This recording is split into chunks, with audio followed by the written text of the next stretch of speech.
Khumalo on the ground for us. If you are just joining us, our breaking news story is that musician Kelly Khumalo has passed away at the age of 51. We will speak to her colleagues in a short while. A correction on what I said earlier. It is Winnie Khumalo who passed away at the age of 51, not Kelly Khumalo. I apologize for that.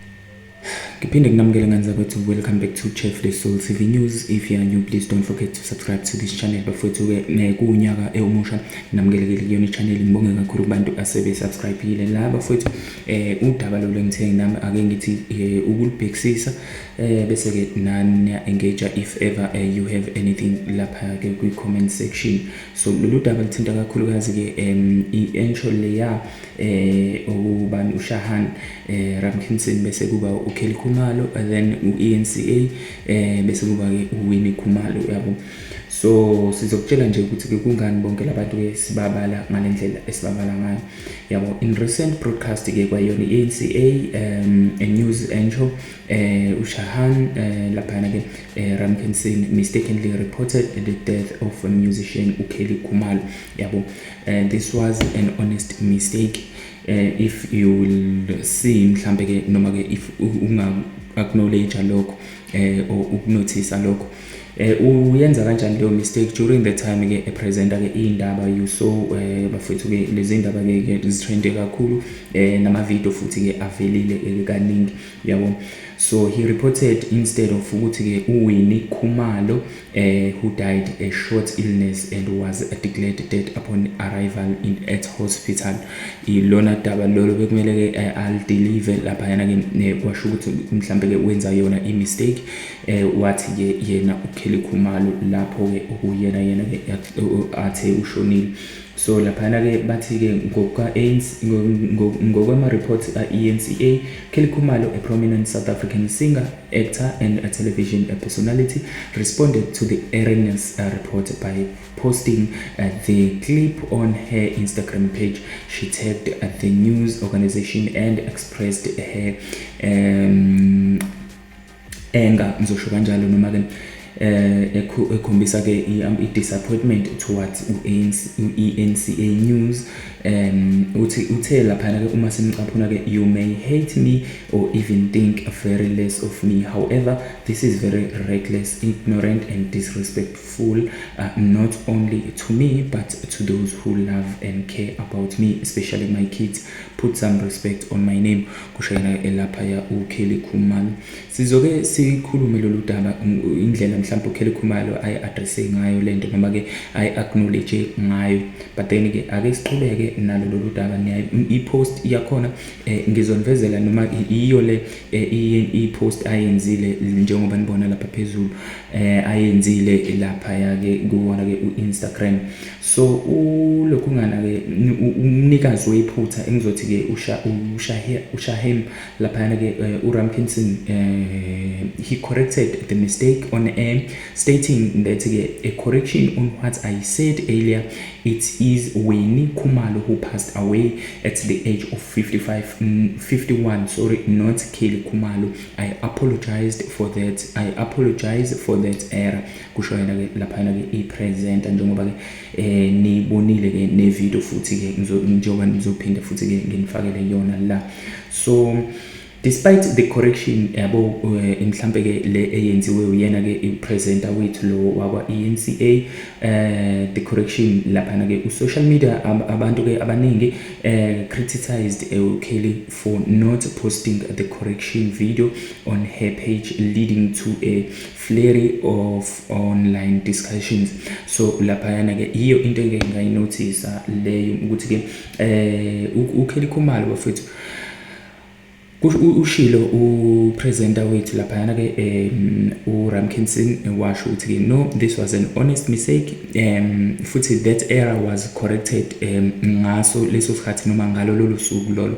But then what happened ukuthi ke uKelly Khumalo was ignorant of a correction, and then she continued with indaba yokuthi ke agcine poster lokhu okube yiphutha uyabo, and egcine ekhuluma ngako of which ke akubanga into enhle ngokubuka kwami yabo, because izinto ezama mistakes ziyenzeka, especially kubantu ke abasebenza ngopresenter nani yabo. You can think ukuthi ke mhlambe lolu daba lolu ulureportwayo lwenzeke kumuntu othile, if ever ibongo noma zifana or else mhlambe labo bantu bekwi-industry yodwa while amagama ecishe efane nezibongo, leyo era leyo ingenzeka, especially njoba kwama females omabili lawo yabo. And that proves ukuthi ke uKelly Khumalo yes umuntu wesifazane kwi-industry owaziwayo futhi ke odume ngalendlela eyisimanga.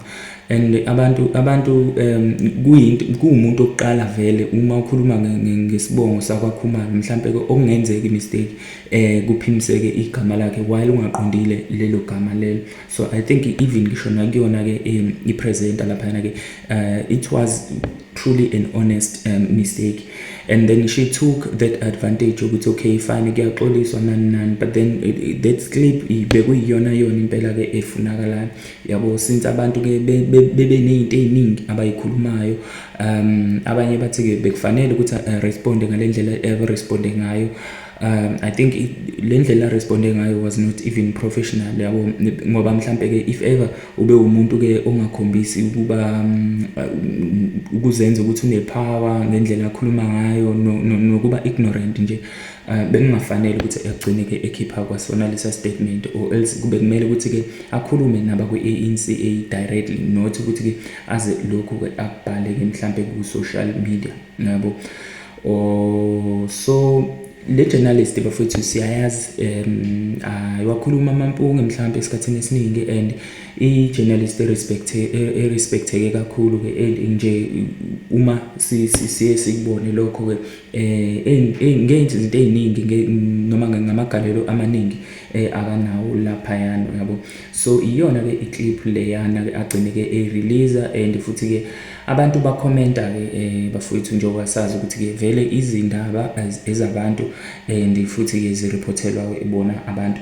Ubani laphayana ke omunye ubhale ukuthi ke defending Nedbank, okay fine, laphayana ke I think it's one of abantu laphana ke utheni owaselangeni, yes it's owaselangeni. Ubhale ukuthi ke as a comment la kuyona ke le post, we stand with ENCA and Shahan in these difficult times. Kusho yena ke laphana ke owaselangeni. Ubani leyana ke at Oracle laphana ke khona ke ku X uye wabhala futhi naye comment ngalo lolu daba ethi ke ENCA reported that Kelly Khumalo has died, waseke eyahleka.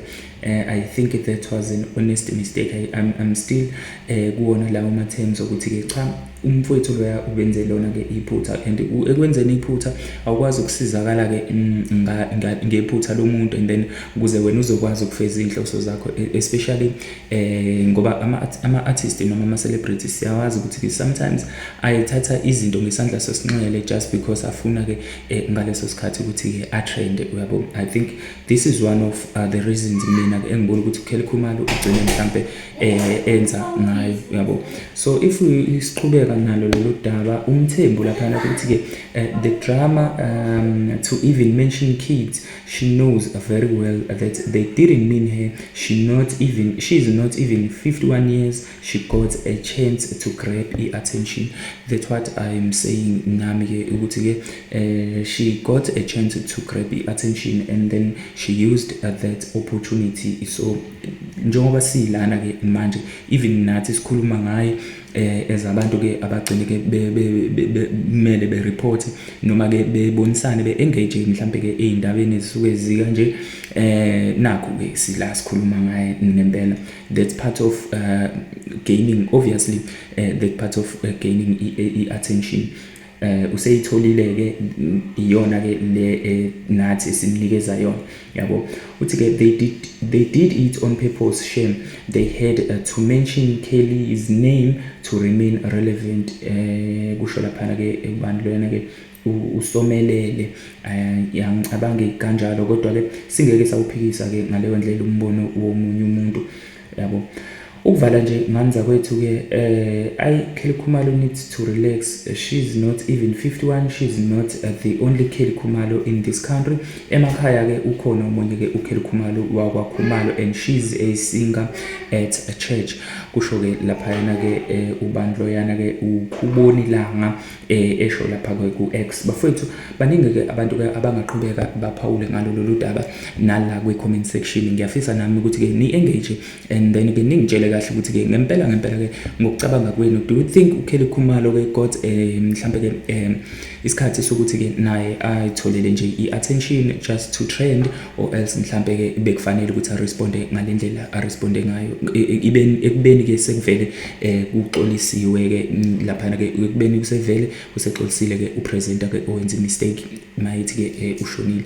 Umuntu ke oshonile uWinnie Khumalo, sengathi ke ihlobo zakhe ke zingaduduzeka naye uWinnie Khumalo nabo bonke nje abaseduzane naye. Bafowethu ake ngibonge manje, ngibonga kakhulu for subscribing to this channel, also like this video. Danko.